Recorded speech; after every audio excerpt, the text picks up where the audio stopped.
बिस्मिल्लाहिर्रहमानिर्रहीम, अस्सलाम वालेकुम। प्रोग्राम है बाखबर, मैं हूं आपके साथ नासिया खान। नाज़रीन, आज है 3 मई, आज़ादी सहाफ़त का आलमी दिन मनाया जा रहा है। जब हम आज़ादी सहाफ़त की बात करते हैं, इसके तकाज़ों की, इसकी ज़िम्मेदारियों की, तो इससे कोई भी शख्स जो है ज़ी शऊर शख्स जो है वो इससे इनकारी नहीं हो सकता। इसकी हर दौर में अपनी हकीकत रही है, मुसल्लिमा हकीकत रही है। फिर दौर गुजरा और उसके साथ साथ हमने देखा कि कुछ बहुत बड़ा मुकाम एक सोशल मीडिया ने भी बनाया और बखूबी बनाया। लेकिन उसके साथ साथ एक तरफ अगर आप देखते हैं तो इन्फॉर्मेशन का इन्फ्लक्स है, जो कि हर गुजरते वक्त के साथ जैसे ही आप अपनी ऐप्स में दाखिल होते हैं आपको एक इन्फॉर्मेशन का एक फ़्लो नज़र आता है। बहुत सी ऐसी चीज़ें हैं जो उसके पहलू में जो है वो नज़रअंदाज होती नज़र आती हैं। मिसाल के तौर पर किसी भी हदूद व क़यूद का फिर ख्याल नहीं रखा जाता। ये नहीं देखा जाता कि उसको हमने किस तरह से इस्तेमाल करना है। यानी जिसका जो दिल आता है वो किसी के बारे में कोई भी राय कायम करके वीडियो अपलोड कर सकता है, अपनी राय का इजहार कर सकता है, इस ज़ुमरे में कि मुझे चूँकि बोलने की आज़ादी है और ये ऐप मेरे इस्तेमाल में है तो शायद ये मेरा हक़ है और मेरा फ़र्ज़ भी है कि जो मैं जो चाहूँ, जैसा चाहूँ, जिस अंदाज़ में चाहूँ, जहाँ चाहूँ, जिसके बारे में चाहूँ बात कर सकता हूँ। यही वजह है कि प्रोपेगेंडा, फेक न्यूज़ और अफवाहों ने ज़ोर पकड़ लिया है। और किसी भी माशरे में जब बहुत ज़्यादा बदअमनी या पोलराइजेशन जो भी रिसेंट पास में भी हमने देखी, इसमें बहुत बड़ा किरदार सोशल मीडिया का भी हमें नज़र आया है, क्योंकि इसमें कोई पूछगछ नहीं है। लेकिन अब हुकूमत वक्त इस पर काम कर रही है। काम हो रहा है डिजिटल राइट्स के हवाले से। कल वज़ीर कानून और वज़ीर इत्तलात अता अल्लाह तारर साहब की न्यूज़ कॉन्फ्रेंस में भी ये बात हुई। अता अल्लाह तारर साहब ने कहा कि ये वक्त आ गया है कि डिजिटल राइट्स पर काम किया जाए, क्योंकि यकीनी तौर पर हर चीज़ की हदूद व क़यूद हैं। तो आज़ादी राय को भी देखना होगा कि हमने किस तरह से इस्तेमाल करना है और किस अंदाज में अगर इस्तेमाल किया जाए तो उससे माशरे में बिगाड़ पैदा होता है।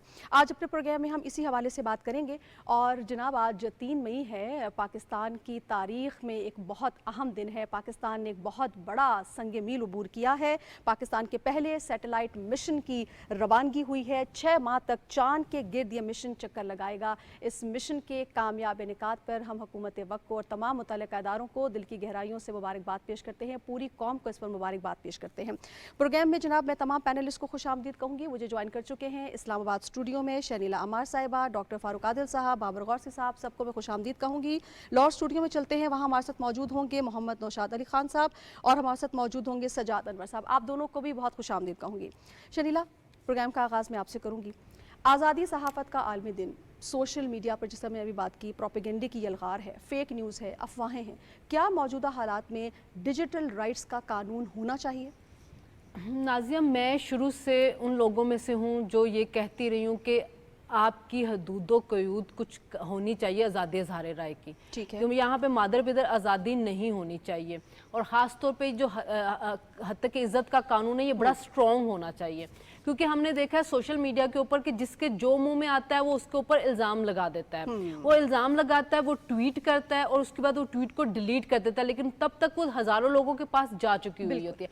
वो कोई दूसरा बंदा जिस पे वो इल्ज़ाम लगाता है वो तरदीद भी करता है तो उन लोगों तक नहीं जाती, लेकिन एक जहन साजी हो चुकी हुई है। हमने ये रिसेंट पास के अंदर देखा कि इस टूल को बहुत ज़्यादा इस्तेमाल किया गया है, जिससे लोगों की किरदार कुशी की गई है, माशरे के अंदर बिगाड़ पैदा किया गया है। यहाँ तक कि हुकूमतों के खिलाफ बाकायदा कैंपेन चलाई गई है कि आके हुकूमत को अपना मौक़िफ़ देना पड़ता है कि नहीं, ये बात इस तरह से नहीं है। लेकिन कुछ लोगों तक वो मौक़िफ़ पहुँचता, कुछ तक नहीं पहुँचता और वो आपके सामने आके लेकिन लोगों के जहनों में एक चीज़ जो होती है ना, सरायत कर चुकी होती है कि हो ये हमारे ऊपर ये टैक्स लगने लगा, हमारे पे ये टैक्स लगने लगा। जैसे सोलर के इशू को लेके देख लें कि जी सोलर पे पाबंदी लग रही है या सोलर वाले जो हैं वो हर एक यूनिट के ऊपर 100 यूनिट के ऊपर 2000 रुपया देंगे या एक केवीए के ऊपर 2000 रुपया देंगे। इस टाइप की बहुत सी अफवाहें फैलाई गई कि फिर हुकूमत को आगे तरदीद करनी पड़ेगी, हम ऐसा कोई टैक्स नहीं लगा रहे हैं। दुनिया के अंदर कानून साजी हुई है। देखिए हमारे इसी पाकिस्तान के अंदर से बहुत से ऐसे सहाफ़ी सियासतदान हैं जिन्होंने फेक न्यूज़ के ऊपर यूके में जाके मुकदमा किया और वहाँ पे जाके उनको रिलीफ मिला, लेकिन वही मुकदमे जब उन्होंने पाकिस्तान के अंदर किए तो वो सालों से लटक रहे हैं, उनका कोई फैसला सामने नहीं आ रहा। तो ज़रूरी ये है कि कानून साजी की जाए। जैसे पिछली इंफॉर्मेशन मिनिस्टर थी मरियम औरंगजेब, वो एक कानून साजी कर रही थी मिस इन्फॉर्मेशन और डिस इन्फॉर्मेशन को लेके।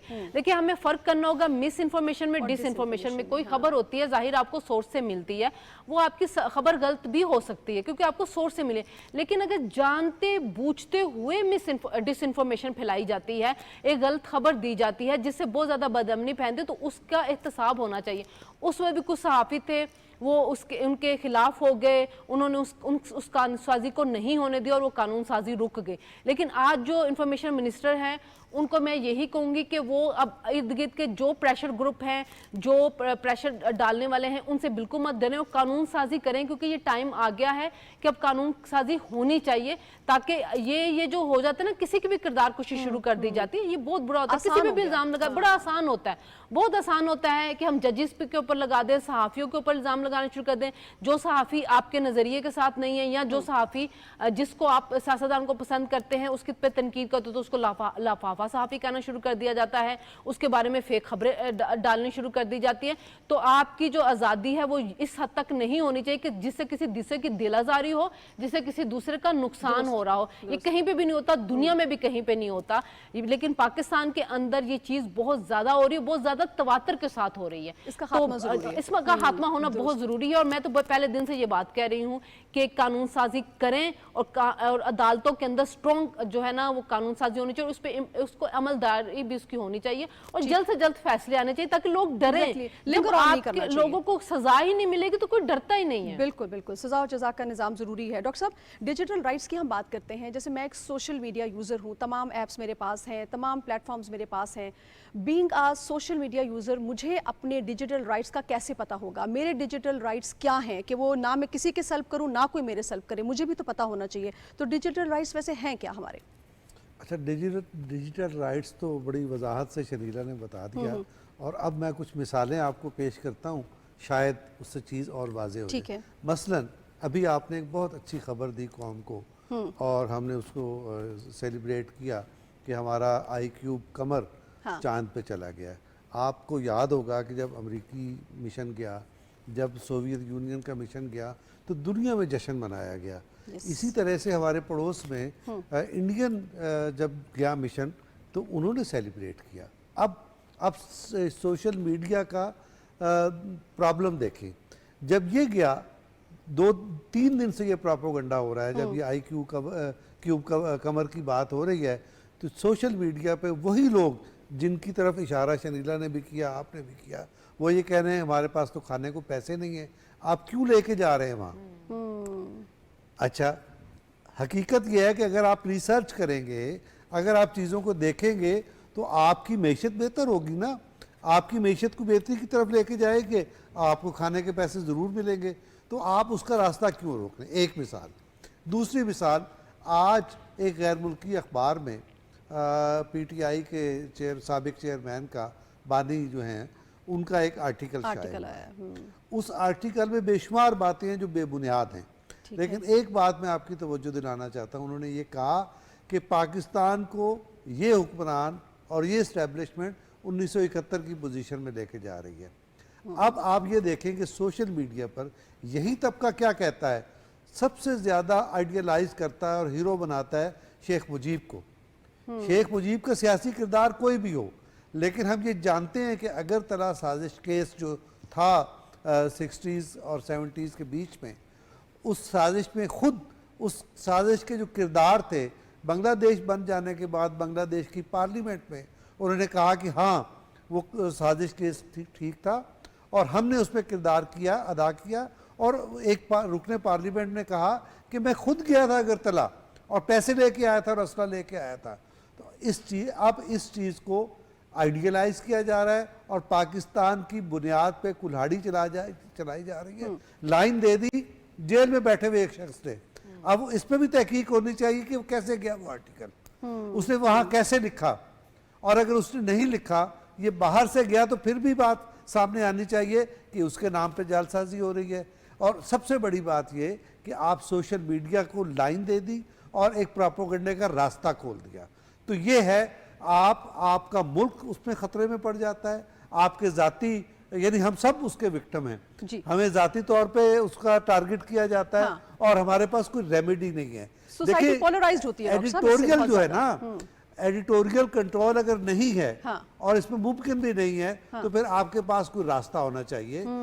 ये जो बात कही गई है कि आप ये जो सोशल मीडिया के जो इदारे हैं पाकिस्तान में दफातर कायम करें, पाकिस्तान में दफ्तर कायम करेंगे तो हमारे राब्ते में आएंगे, हम उन्हें बताएंगे कि ये दुरुस्त है, ये गलत है, उसके बाद बात आगे जाएगी। ठीक है बाबू गौसे साहब, सोशल मीडिया को जिस तरह से अभी बात भी हो रही है एज अ टूल यूज़ किया जा रहा है, जो नेगेटिव माइंड है जहन साजी के लिए इस्तेमाल करते हैं, प्रोपेगेंडे की फॉर्म में, अफवाहों की फॉर्म में, फेक न्यूज़ की फॉर्म में, ये किस कदर ख़तरनाक है सर हमारे जैसे मुल्क में, जिसमें यहाँ पर हुकूमत कोशिश कर रही है एक तरफ सियासी इस्तेहकाम को लाने की, दूसरी तरफ मौशी चैलेंजेस से नबर्द आज़मा है, तो ऐसे में इस तरह से नेगेटिवली इसको यूज़ करना ये कितना ख़तरनाक हो सकता है, और जिस कानून साजी की बात हुकूमत कर रही है वो कितना ज़रूरी है इस वक्त ख़ास तौर पर?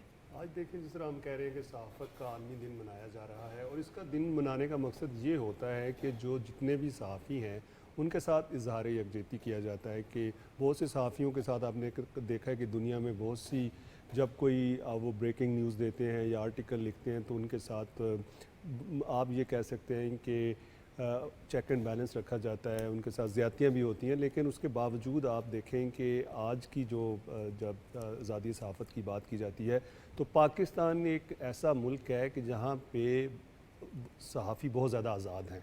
उस तरह की पाबंदियाँ नहीं हैं जिस तरह की कि हम कहते हैं कि यूरोप में और वेस्ट को हम जो है ना वो समझते हैं कि आइडियल है, लेकिन वहाँ पे भी कोई स्टोरी नहीं की जाती। जिस तरह शनीला ने कहा कि वहाँ पे अगर कोई फेक स्टोरी की जाती है तो उसके बाद उसके ख़िलाफ़ जब फ़ैसला आता है तो बहुत सी चीज़ें आपको इन द फाइनेंशियल टर्म देनी पड़ती हैं, और उसके साथ साथ आपको 6 से 7 साल सहाफ़त भी छोड़नी पड़ती है। तो इसलिए पाकिस्तान में रह के जो इस वक्त लोग सहाफ़त कर रहे हैं उनको सहाफ़त करनी चाहिए। अब आपने सवाल किया कि जी इस वक्त जो है फ़ेक न्यूज़ फैलाई जा रही है, मुल्क जो है उसको डिस्टेबलाइज़ किया जा रहा है, और बड़ी देर के बाद तो पाकिस्तान में पॉलिटिकल स्टेबिलिटी आई है, इलेक्शंस हो चुके हैं। अब अगले इलेक्शन जो है यकीनन जो है 5 साल के बाद ही होंगे। अब देखें डिजिटल जो दौर है इस वक्त, इससे एक तो सबसे जो ज़्यादा फ़ायदा है वो उन लोगों को हो रहा है जो कि फ़ेक न्यूज़ फैलाते हैं, क्योंकि जितने भी डिजिटल मीडिया के टूल्स हैं उनमें अब आपको वो पेड कंटेंट जो है वो दिया जा रहा है। उसमें कंटेंट में ये नहीं लिखा कि ये नेगेटिव है, हम इसको बिल्कुल वो ब्रॉडकास्ट नहीं करेंगे, इसको प्रिंट नहीं करेंगे। उनका मकसद सिर्फ़ और सिर्फ ये है कि ऑडियंस कितनी उसको देखती है, उसके व्यूअर्स कितने हैं, और हमें यानी कि कंपनीज़ को क्या फ़ायदा हो रहा है। और इसके लिए कानून साजी करना बहुत ज़रूरी है, क्योंकि इस वक्त आपने इलेक्ट्रॉनिक मीडिया और जो ये प्रिंट मीडिया है इसके ऊपर तो कानून साजी की है। आप टीवी चैनल्स को तो बंद कर लेते हैं, आप अखबारात को भी कंट्रोल कर लेते हैं, लेकिन एक डिजिटल मीडिया वाहिद एक ऐसा मीडियम बच गया है जो अभी आपसे कंट्रोल नहीं हो रहा। तो उसके लिए यकीनन जब आप की पॉलिसीज़ ऐसी होंगी या कानून साजी ऐसी होगी तो फिर जो इंटरनेशनल ऑर्गेनाइजेशंस हैं जो कि उसकी बानी हैं वो भी फिर देखती हैं कि उन ममालिक में जहाँ पे 25 करोड़ की आबादी का मुल्क है, वो अगर हमारा मीडियम ये यूज़ कर रहा है तो अगर हमें यहाँ से बेनिफिट्स हो रहे हैं तो हमें उनके ममालिक के मुताबिक कानून साजी करनी पड़ेगी। जिस तरह डॉक्टर साहब ने कहा कि अगर एक कोई भी डिजिटल मीडिया का जो मालिक है, ओनर है, फॉर एग्जांपल फेसबुक है, इंस्टाग्राम है, और इसी तरह जो दूसरे मीडियम है, एक्स है और दूसरे हैं, अगर उनके ओनर्स या उनकी कंपनी के ऑफिसेज जो हैं वो इस्लामाबाद, लाहौर या कराची में होंगे तो उसको आप आसानी से कंट्रोल भी कर सकते हैं और वो फिर लॉ ऑफ लैंड के अंदर भी आ जाता है। तो इसलिए इसको बहुत ज़रूरी है कि इस टाइम पे इसको कंट्रोल करने के लिए। और दूसरा आपने देखा है कि ये जो हमारा जो इस वक्त डिजिटल मीडिया है जो फेक न्यूज़ कर रहा है वो सबसे ज़्यादा टारगेट जो है वो जो हमारी सिक्योरिटी एजेंसीज और आर्म्ड फोर्सेस को कर रहा है हमें डिस्टेबलाइज करने के लिए। तो वो ये समझता है कि अगर इनका मोरल जो है कम होगा तो हम आसानी से इनके ऊपर अटैक कर लेते हैं। और उसके साथ कुछ हमारी जो मजहबी जमातें और कुछ हमारी जो पॉलिटिकल जमातें हैं वो भी उनके साथ मिली हैं। तो इसलिए उनको ये चाहिए कि ये चीज़ें क्लियर करें।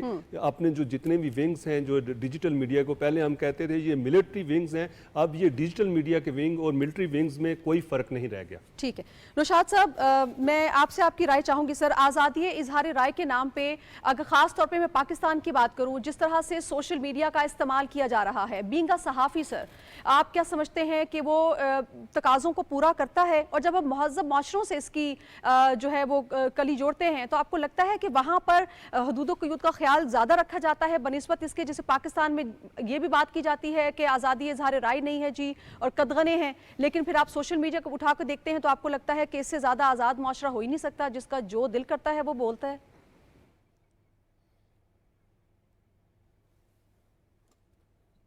असल में अगर देखिए ये जो आज़ादी इजहार राय का मामला है ये ज़रा और चीज़ है, और ये जो सोशल मीडिया का जिस प्रॉब्लम की आप बात कर रही हैं वो बिल्कुल मुख्तलिफ है। हम जब बतौर सहाफ़ी या मीडिया जब ये बात करता है कि उसे आज़ादी इज़हार राय चाहिए, तो वो अपने मामलात के ऊपर जो जो उनसे मुतल्लिक हैं उसके बारे में बात कर रहा होता है। जो सोशल मीडिया है, इसका मीडिया से या मीडिया के एथिक्स से या सोशल रिस्पॉन्सिबिलिटी से कोई ताल्लुक नहीं है। रिसेंट पास्ट में आपने देखा, अभी शनीला साहिबा ने भी आपको बहुत सी एग्जांपल्स बता दी हैं, डॉक्टर साहब ने भी बता दी हैं।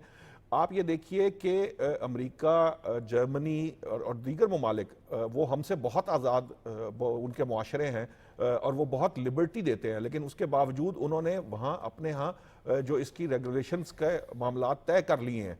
जर्मनी में तो अभी गुज़िश्ता दिनों खबरें आ रही थी कि वो इंतहाई सख्त जो है ना जुर्माना वो आयद करने के उसमें है कि फेक न्यूज़ फैलाने वाले को मेरा ख्याल शायद लाखों डॉलर तक या हज़ारों डॉलर के उसमें जो है वो जुर्माना आयद किया जा सकता है। अब ये जो मामला हमारे यहाँ इस वक्त दरपेश है वो असल मामला है सिर्फ सोशल मीडिया की हद तक।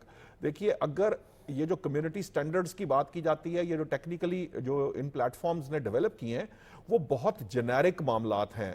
बहुत सी चीज़ें ऐसी हैं, बहुत सारे इश्यूज़ में हमने देखा है कि हमारे यहाँ जो चीज़ कानूनन जुर्म भी है वो उनके यहाँ जो कम्युनिटी स्टैंडर्ड्स हैं वो उस पर अप्लाई नहीं होते, जिसका फ़ायदा उठाया जाता है। अब ये जिस तरफ बात की जा रही है कि दफातर यहाँ होने चाहिए ताकि वो लॉ ऑफ लैंड के ताबे हों, दुनिया भर के तमाम जो ममालिक हैं जो इस मसले को पे काबू पा रहे हैं वो इसी तरह से काबू पा रहे हैं कि वो कानून साजी कर रहे हैं। ये मुमकिन नहीं है। देखिए, कम्युनिटी स्टैंडर्ड्स भी बनाने का मकसद ये है कि प्लेटफॉर्म को शुतरे बेमहार की तरह नहीं छोड़ा जा सकता, और हमारे यहाँ जो है वो सोशल मीडिया की ऊपर बिल्कुल किसी किस्म की कोई पाबंदी है ही नहीं। आप और जो कानून हमारे यहाँ मौजूद भी है, फर्ज कीजिए हत्या की इज्जत की बात कर रहे हैं, यहाँ तो आलम यह है कि शहबाज शरीफ साहब ने अगर कोई मुकदमा किया है, जो आज वजीर आजम है, उन्होंने हत्या की इज्जत का मुकदमा किया था तो वो आज तक उसका कोई नतीजा हमारे सामने नहीं आया।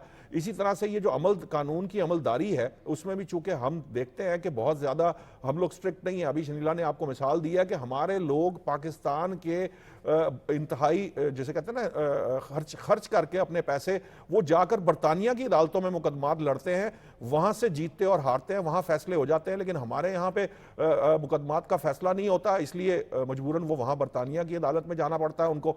अब इस तरह के हालात के अंदर आप कैसे सोशल मीडिया को इस तरह से खुला छोड़ सकते हैं कि उसका नतीजा ये हो कि जो लोग मीडिया के जो मीडिया पर्सन्स हैं और जो लोग हक और सच की बात करने वाले हैं वो हक और सच की बात इसलिए नहीं कर पाते कि उनके ऊपर सोशल मीडिया का एक ऐसा प्रेशर डाला जाता है, और ख़ास तौर पर मखसूस जमातों के विंग की जानिब से, या जैसे कह लें कि आम आदमी को ये जिस तरह की बात अभी फारूक साहब ने बताई है कि एक लाइन दे दी जाती है और उसके बाद उसको ये तक नहीं पता होता कि ये ट्रेंड जो है, अगर उसे कहा जाए कि आप ये ट्रेंड पढ़ के बता दें कि ये किस लिए है, तो उसको शायद समझ हो कि ये इसका मतलब क्या है, लेकिन वो उस ट्रेंड का हिस्सा बन जाते हैं, उसको टॉप ट्रेंड बनाया जाता है और वो सारे उसका ईंधन बन रहे होते हैं, बिना सोचे समझे ईंधन बन रहे होते हैं।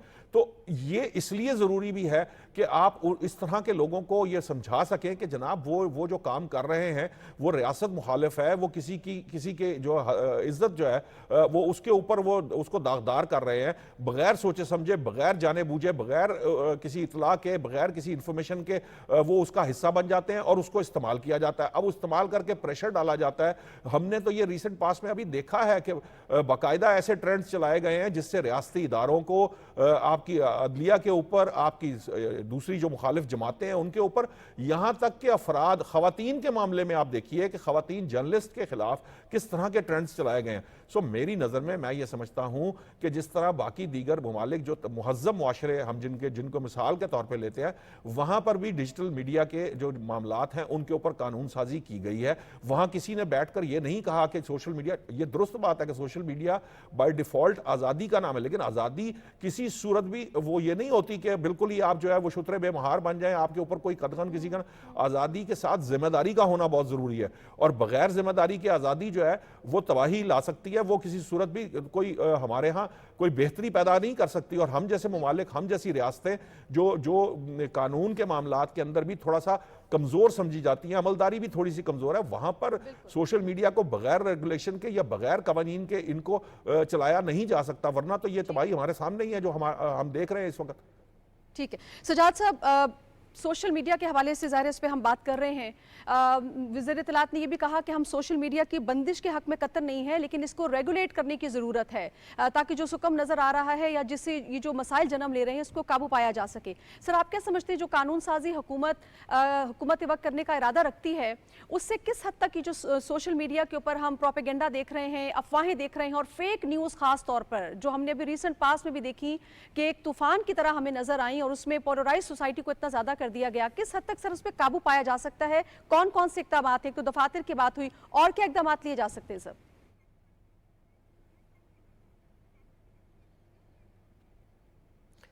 नाज़िया, जब किसी भी जगह से हमारे हसास अदारों पे, हमारी जुडिशरी पे, हमारी पार्लियामेंट पे, हमारी सोसाइटी पर अटैक होता है तो हम बड़े चौकस हो जाते हैं, अलर्ट हो जाते हैं। हमारी हुकूमत कहती है हम कवानीन बना रहे हैं, हम इसको रोकेंगे, लेकिन हकीकत ये है कि अनफॉर्चुनेटली ऐसा हो नहीं पाता। आज तक की हिस्ट्री हमारी यही बता रही है। हमारे पास डेफर्मेशन और हत्या इज़्ज़त के कवानीन हैं। हमारे अखबारों में जो कुछ छपता रहा है लोगों के ख़िलाफ़, किसी को भी आज तक कोई इंसाफ नहीं मिला, इक्का दुक्का चंद लोगों के अलावा। वो कवानीन जो हैं वो इस वक्त land of the law of the lands हैं, लेकिन वो उन कवानीन से हम आज तक फ़ायदा नहीं उठा सके। और हत्ता कि ये जो आज़ादी सहाफ़त की बात हम बार बार करते हैं, अगर देखा जाए तो आज़ादी सहाफ़त का जो नोशन है वो आम तौर पे जो अखबारी मालकान हैं और टेलीविज़न चैनल के मालकान हैं वो अपने हक़ में उसको इस्तेमाल करते हैं। वो वर्कर्स के हक़ में उसको इस्तेमाल नहीं होने दिया जाता। वर्कर्स को जिस तरह से नौकरियों से फ़ारिग किया जाता है और वर्किंग जर्नलिस्ट के लिए जो दिक्कतें हैं उनको कोई भी केडर नहीं करता कवानीन होने के बावजूद।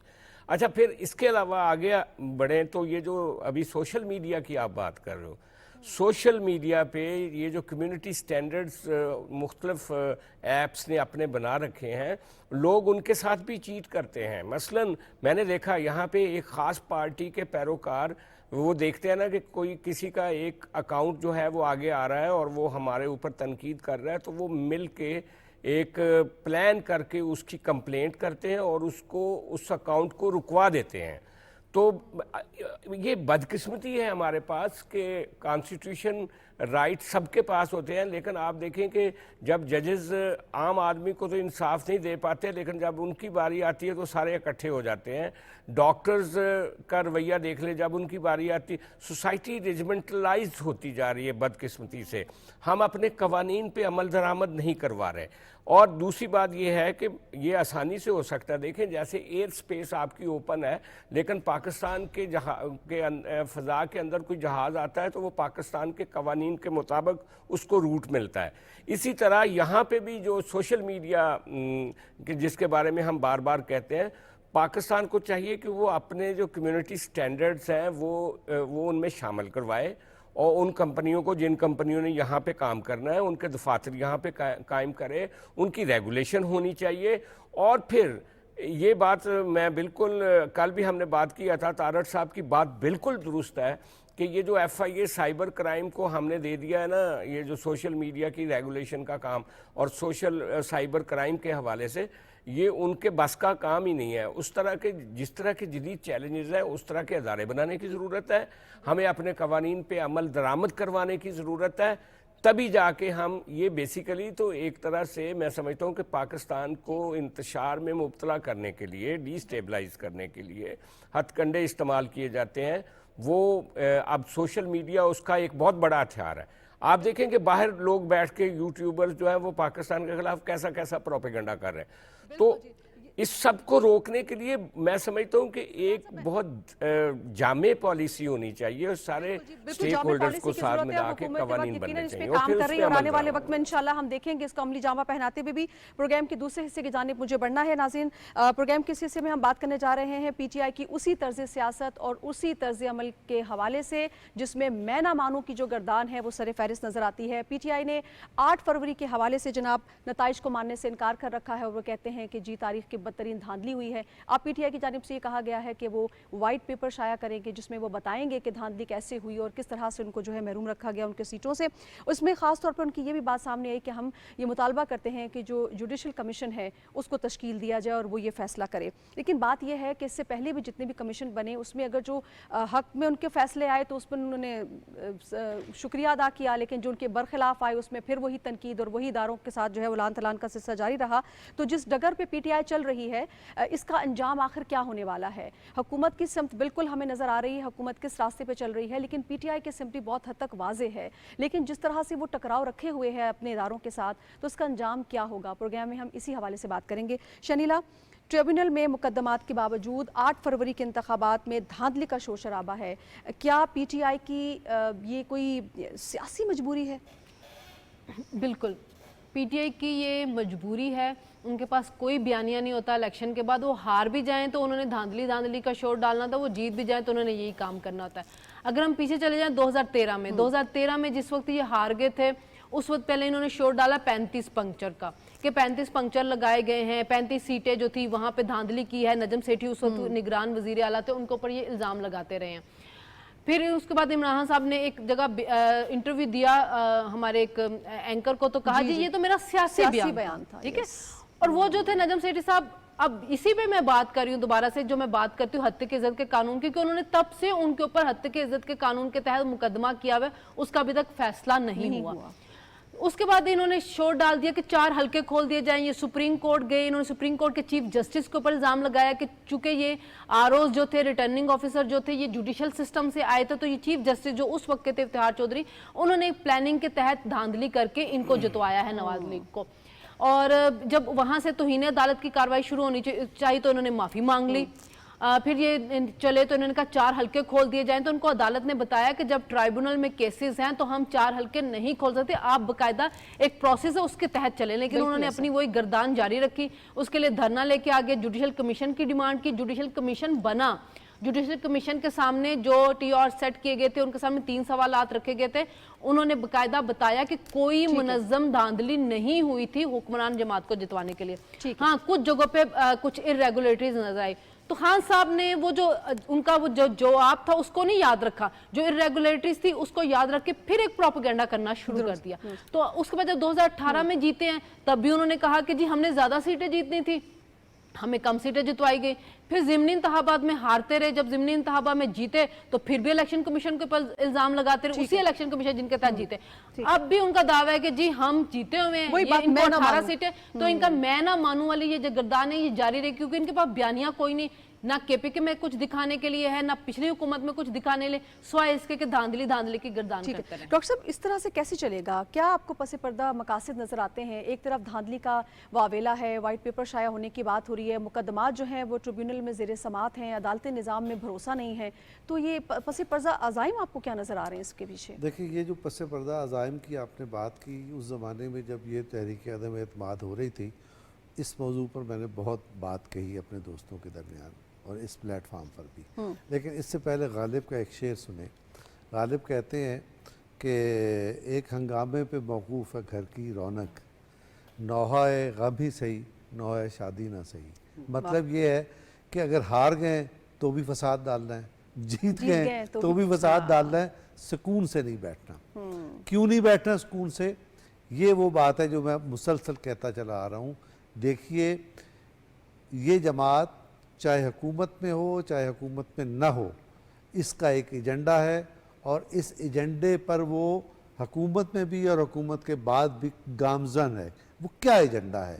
ये तय हो गया है कि जब ये हुकूमत में आए तो इन्होंने पाकिस्तान के तमाम इक्तिसादी मंसूबों को तबाह कर दिया और बाई डिज़ाइन तबाह किया, अनाउंस करके तबाह किया।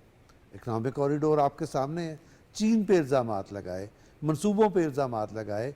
फिर आपने मईशत की बेहतरी के लिए जो इक़दामात हो सकते थे उनमें से कोई कदम नहीं उठाया। क्यों नहीं उठाया?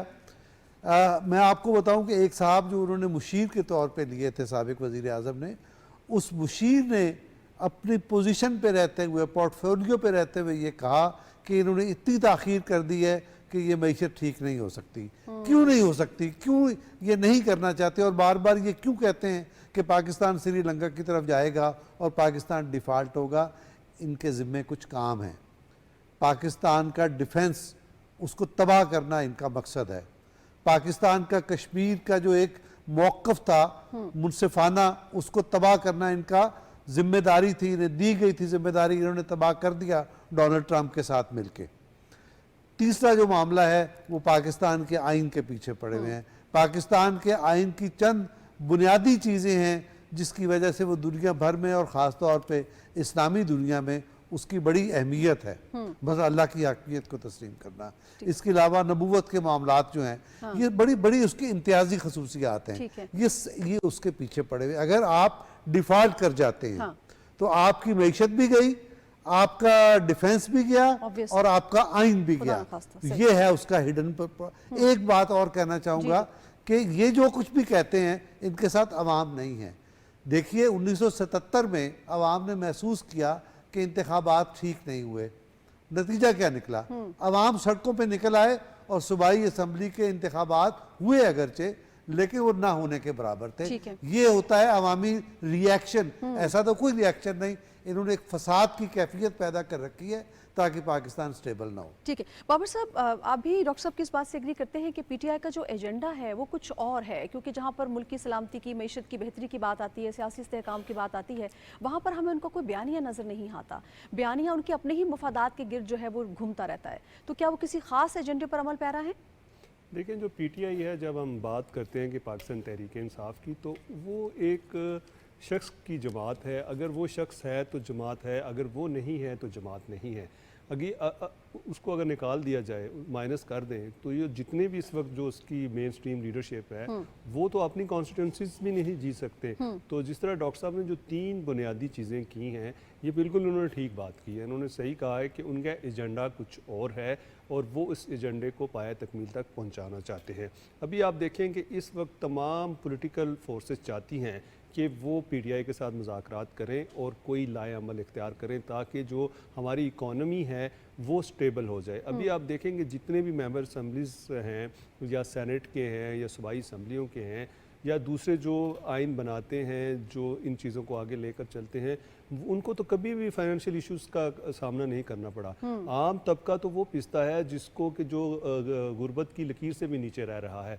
तो भाई जब आपको अल्लाह ने मौका दिया है, आपकी एक सूबे में हुकूमत है और दूसरा इसके साथ साथ आप कौमी असम्बली में और सेनेट में हैं, कानून साजी कर सकते हैं, तो आप उन लोगों के लिए कोई ऐसा काम करें ताकि उन लोगों को रिलीफ मिले। और दूसरी ये बात है कि अब पीटीआई ने ये तहैया कर लिया है क्योंकि उनको नज़र आ रहा है, क्योंकि जो उनके एक्स चेयरमैन थे, जो बानी जिसे हम कहते हैं कि चेयरमैन थे पीटीआई के, अब देखिए उनके मुकदमात जो हैं वो अदालतों में हैं और अब मुकदमात जो हैं वो आखिरी मराहल में हैं, क्योंकि उनके ऊपर जिरा हो चुकी है, गवाहान भी पेश हो चुके हैं, तमाम चीज़ें, अब उनको सज़ाएं होने वाली हैं। और जब किसी लीडर को सज़ाएं होने वाली होती हैं तो उस वक्त ज़्यादा शोर शराबा किया जाता है ताकि वो कोई ना कोई रिलीफ ले लिया जाए। लेकिन चूँकि अदालतें जो हैं पाकिस्तान की, उन्होंने फ़ैसले करने हैं, ना कौमी असम्बली ने करने हैं, ना सेनेट ने करने हैं, ना प्रोविंशियल असम्बलीज ने करने हैं, ना ही इस्टेब्लिशमेंट ने करने हैं। जो भी फैसला आला अदलिया करेगी उसके मुताबिक उनके साथ ट्रीट होगा। और अब ये पीटीआई को सुन भी लेना चाहिए, देख भी लेना चाहिए कि 2018 वाले हालात नहीं हैं। ये मुल्क जो है वो आगे की जानिब ज़िमनी इलेक्शन में जो कुछ हुआ है वो भी एक आंखें खोलने के लिए था। सही बात थी, जो ज़िमनी इलेक्शन के जो नतीजे सामने आए हैं उसमें पीटीआई कामयाब नहीं हो सकी है। देखिए तो वही बात है ना, इन्होंने कहा कि जी इलेक्शंस, देखें आपको जितनी सीटें मिली हैं, आपका जो हिस्सा था उस हिस्से के मुताबिक आपके पास एक सूबे की हुकूमत है। और दूसरी जो चीज़ें हैं आप देख लें कि इस वक्त जो ज़िमनी इंतखाबात हुए हैं उसका क्रेडिट तो जो मौजूदा हुकूमत है उसको जाता है, उसकी लीडरशिप को जाता है। तो इसलिए पीटीआई को अब ये सोच लेना चाहिए कि जो लीडरशिप है, पॉलिटिकल लीडरशिप है या दूसरी जो एस्टैब्लिशमेंट है वो बहुत क्लियर है। वो कहती है कि जो भी पाकिस्तान के मुफाद के खिलाफ बात करेगा, वो कोई भी हो, उसके साथ अक्रॉस दी बोर्ड जो है वो निपटा जाएगा। हुकूमत जो है और अपना आपने रास्ता देखा है मुतय्यन कर कि चुकी है, ठीक कल है। ही आर्मी चीफ ने कहा है हाँ। कि हमें अपनी हदूद का पता है, आप अपनी यस। हदूद में रहें। बिल्कुल बिल्कुल। सजाद अनवर साहब से पीटीआई का जो मुतालबा सामने आया है, उनका जो कहना है कि मुबैना धांधली हुई है और वो कहते हैं कि जो जुडिशल कमीशन है उसको तश्कील दिया जाए, उसका वो मुतालबा करते हैं। सर, उनके मुतालबे को आप कैसे देखते हैं? फिर इस बात की क्या गारंटी है कि उस मुतालबे के नतीजे में बनने वाले कमीशन के जो नताइज हैं वो भी उनके लिए काबिल कबूल होंगे, क्योंकि माजी में तो हमने बरक्स देखा है।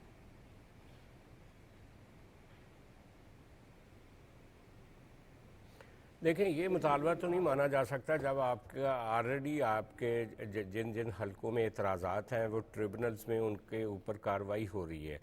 तो ये वही बात है, ये कौन इस तरह का जुडिशल कमीशन बना कर देगा पीटीआई को?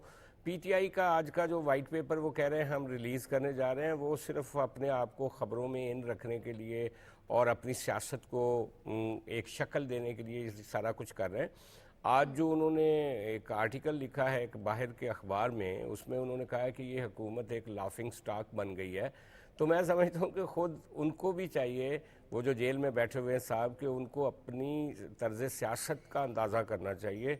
वो भी एक कई मरहलों पे एक पॉलिटिकल कॉमेडी करते हुए नज़र आते हैं। कि उनके अगर एक सीक्वेंस बनाया जाए कि जब से वो सियासत में आए और अब तक की जो उनकी सियासत है वो क्या है, उसका क्या हासिल है। वो वज़ीर आज़म भी बने, उन्होंने 2 सूबों में उनकी हुकूमत भी थी, उन्होंने मनमानियाँ भी की, लोगों को जेल में भी बंद किया, पॉलिसीज़ भी अपनी बनाई, लेकिन सारी दुनिया के साथ डेडलॉक हो गया था, सेंट्रल एशिया के सरबराहों से लेकर और वेस्टर्न वर्ल्ड तक और चाइना तक। तो बेसिकली मैं समझता हूँ कि वो अभी उनके सामने एक बंद गली है, वो इस बंद गली में से कोई रास्ता निकालने की कोशिश करते हैं। रोज़ एक नई तरकीब लेकर आते हैं। आज वाइट पेपर की ले आए, कहीं अखबार में किसी में आर्टिकल लिख दिया, असेंबली में जाके हल्ला गुल्ला कर दिया, जलसे करने की कोशिश करते हैं। अभी आप देखें कि उनको जस्ट ये पिछले 1-2 महीने में जो उनकी सियासत है, एक तरफ अचकज़ई और मैंगल साहब के साथ मिल के उन्होंने वहाँ पे बलूचिस्तान में जलसे किए, लेकिन उसका कोई फॉलो अप नहीं है। मौलाना फजलुर रहमान साहब के साथ बातचीत शुरू किया है, लेकिन देखें कि उसका भी कोई फॉलो अप नहीं है। तो आज उनकी पॉलिसी कुछ होती है, कल उनकी पॉलिसी कुछ होती है। उन्होंने इसी तरह ये बात फारूक आदिल साहब की ठीक है, ये बज़ाहिर यही बात ये नज़र में लगता है कि वो पाकिस्तान को पीटीआई में खुद क्लैरिटी ऑफ माइंड नहीं है, ये बिल्कुल आप सही की बात कर रहे हैं। मैं मोहम्मद नौशाद साहब की जानिब जाऊंगी, टाइम मेरे पास कम रह गया। नौशाद अली साहब, सर, पीटीआई हमें सोशल मीडिया पर धांधली की बात करती हुई नजर आती है, बहुत वावेला करती हुई नजर आती है, फिर वाइट पेपर की भी बात कर रही है। मुल्क में अदालतें मौजूद हैं, काबिल एहतराम अदालतें मौजूद हैं, वहाँ पर ये सबूत क्यों नहीं पेश करते? सर, ये एक अंदरूनी मामला है, इसको इस तरह से वाइट हाउस में वाइट पेपर के जरिए पूरी दुनिया को बताना कि जी उनके साथ धांधली हुई है, जबकि अदालतें मौजूद हैं, तो ये वाइट पेपर की बजाय अगर अदालतों में अपना सबूत देते हैं, वो ज़्यादा बेहतर तर्ज अमल नहीं होगा?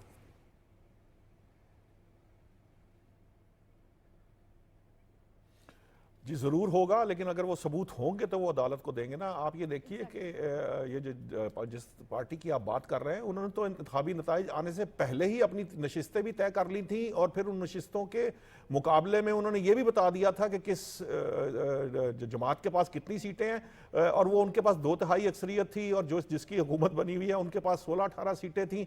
तो ये नताइज आने से पहले ही उन्होंने तय कर दिया था। असल में ये जो जमात है, इसको मालूम है, ये जो अभी फारूक साहब ने बताया कि एजेंडा तो जो है वो बिल्कुल मैं उनसे एग्री करता हूँ कि यही एजेंडा है, लेकिन इसके अलावा उन्होंने जो मामला, उनको पता है कि यहाँ पर ये अवाम जो है हमारी, इसको किस तरह काम पे लगाया जा सकता है। आप देखिए कि जो जमातें डिलीवर करती रही हैं, उनको वोट उस तरह से नहीं पड़ता, या उनकी पॉपुलैरिटी उस तरह की नहीं होती। वो सोशल मीडिया के जरिए और मीडिया के जरिए सिर्फ बयानात के जरिए, चाहे वो पंक्चरों का बयान हो, चाहे वो कोई किसी और तरह का बयान हो, बावजूद इसके कि वो चीनी सदर के आने को भी रोकें, वो अब मोहम्मद बिन सलमान साहब के आने की बात हो रही है तो उन्होंने एक तहरीक का ऐलान कर दिया है, कोई पाकिस्तान की मईशत में बेहतरी आएगी तो वो वाइट पेपर इशू कर देंगे।